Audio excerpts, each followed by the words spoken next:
Tribunal যেন তার অন্তর্নিহিত ক্ষমতা ব্যবহার করে দীপুমণিকে একদিনের জন্য প্যারোলে মুক্তি দেন, তার অসুস্থ স্বামী অপারেশন হবে এই কথা বলি। আমরা এই আবেদনের শুনানিতে বলেছি যে প্যারোলের ক্ষমতাটা পুরোপুরি স্বরাষ্ট্র মন্ত্রণালয়ে কী করলো এটা নিষেধ করা হবে, প্যারোলের ক্ষমতাটা পুরোপুরি স্বরাষ্ট্র মন্ত্রণালয়ে, সে কারণে স্বরাষ্ট্র মন্ত্রণালয়ের কাছে তাদের আগে যাওয়া উচিত। কারণ প্যারোল কখনোই কোর্টের বিষয় নয়, আদালতের ডিসাইড করার বিষয় নয়। একই সাথে আমরা এটাও বলেছি যে এই ট্রাইব্যুনালে একটা মামলা নিয়ে ট্রাইব্যুনাল ডিল করছেন, কিন্তু যে আসামির জন্য প্যারোল চাওয়া হচ্ছে তার বিরুদ্ধে আরও অনেকগুলো মামলা বিভিন্ন আদালতে পেন্ডিং আছে। এই আদালত থেকে যদি একটা আদেশ তাদেরকে দেওয়া হয় তাহলেও তার তো মুক্ত হওয়ার কোনো সুযোগ নেই, অন্যান্য আদালত থেকে তাকে মুক্তি পেতে হবে।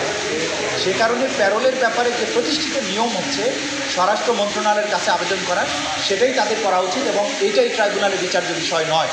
ট্রাইব্যুনাল আমাদের এই ব্যক্তিতে তাদেরকে বলেছেন যে এই মুহূর্তে এইটার ব্যাপারে তারা কোনো আদেশ দেবেন না, তাদেরকে অ্যাপ্রোচ করতে বলেছেন স্বরাষ্ট্র মন্ত্রণালয়ের কাছে এবং তার প্রেক্ষিতে যদি ভবিষ্যতে দরকার হয় তখন তারা এইগুলো বিষয় কনসিডার করবে।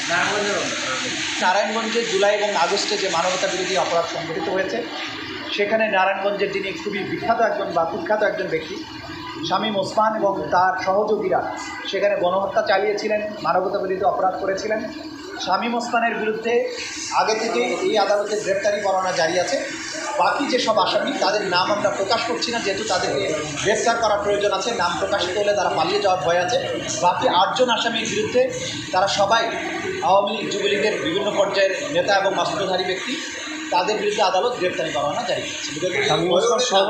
যেহেতু আমরা আদালতেও নামগুলো ডিসক্লোজ করিনি, আমরা আসামিদের গ্রেপ্তারের প্রয়োজনে এবং তদন্তের স্বার্থে এই নামগুলো গোপন রাখছি। 8 জনের বিরুদ্ধে গ্রেপ্তারি পরোয়ানা জারি হয়েছে। নতুন কিছু আলামত এবং নতুন কিছু প্রমাণ, তথ্য প্রমাণ পাওয়ার প্রেক্ষিতে তদন্তের জন্য সময় বৃদ্ধি করে নিয়েছে। সেই তদন্তে এই 2 জন পুলিশ অফিসারের সম্পৃক্ততা প্রমাণিত হয়েছে এবং আমরা আপনাদেরকে আগেও বলেছি যে কিছু ভিডিও এভিডেন্স আমরা আমাদের তদন্ত সংস্থা কালেক্ট করেছে, যেখানে আরও অনেক ব্যক্তি অংশগ্রহণে এই অপরাধের সাথে পাওয়া গেছে এবং তারা কীভাবে এই মানুষগুলোকে হত্যা করেছে সেই ভিডিওগুলো তাদের হাতে এসেছে। সেই ভিডিওগুলো যাচাই বাছাই করে এই 2 জনকে আইডেন্টিফাই করা হয়েছে, আরও ব্যক্তিদেরকে আইডেন্টিফিকেশনের প্রক্রিয়া চলমান আছে।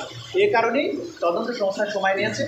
যে 2 জনকে আজকে তাদের বিরুদ্ধে প্রোডাকশন ওয়ারেন্ট জারি করা হয়েছে, তারা অন্য মামলায় গ্রেপ্তার আছে, কিন্তু যেহেতু এই মামলায় তাদেরকে সম্পৃক্ত পাওয়া গিয়েছে সে কারণে তাদেরকে এই মামলায় গ্রেপ্তার দেখানোর জন্য আবেদন করা হয়েছিল, সেটা আদালত